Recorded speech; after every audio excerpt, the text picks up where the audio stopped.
Hello friends, welcome back to my channel. আমার channel লক্ষ্যহীন দৃষ্টিকোণে তোমাদের সকলকে স্বাগত জানিয়ে আজকের ব্লগটা শুরু করছি। তোমরা সবাই কেমন আছো? আশা করি তোমরা সবাই খুব ভালো আছো। তো যাই হোক, আমার ভয়েসটাও হালকা ভেঙে গেছে, আমার খুবই জ্বর এসেছিলো সকালবেলা। আর যেহেতু আমি অ্যাকচুয়ালি এটা হোটেল না, ব্রজবাসীদের বাড়ি, এখানটাই আমরা নিয়েছি এই কিছুদিন থাকার জন্য, মানে আপাতত ঘোরার জন্য। তো তার জন্য এখানে সাইড থেকে কিছু ক্যাওসও হতে পারে, তো তোমরা কিছু মনে করো না। যাই হোক, ফার্স্ট দিন আমরা গেছিলাম প্রথমেই রাধাকুণ্ড, ওইখানে ঘুরে তারপর আমরা গেছি, এটা হচ্ছে ইমলিতলা।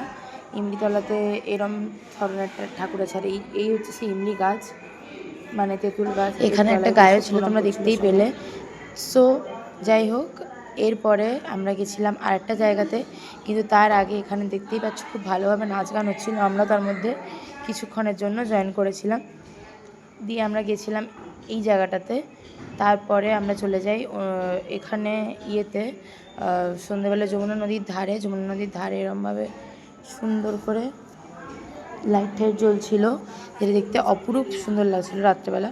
তারপর দেখতে গেছিলাম যমুনা আরতি, আর এই আরতি তো আরও সুন্দর, পুরোপুরি গঙ্গা আরতির মতন ফিল একটা দিল, হালকা, বেশ ভালো লাগছিলো। এখানে সবাই মিলে আমরা যমুনা আরতি দেখলাম। তারপর হঠাৎ বৃষ্টি চলে এসেছিলাম হোটেলের মধ্যে। তো যাই হোক, হোটেলে আসার পরে আমরা কিন্তু বসে থাকিনি, ওখানে পাঠ হচ্ছিল, যেটা তোমরা আর কিছুক্ষণ পরেই দেখতে পাবে। দেন আমরা ডান্স করেছিলাম। আশা করি আজকের ব্লগটা তোমাদের খুব ভালো লাগবে, তো দেখতে থাকো পুরো ব্লগটা।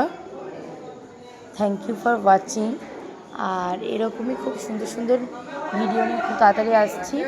ততক্ষণের জন্য আমার চ্যানেলটাকে সাবস্ক্রাইব করে আমার পাশে থেকো, আর এইভাবে আমার ব্লগগুলো দেখতে থাকো।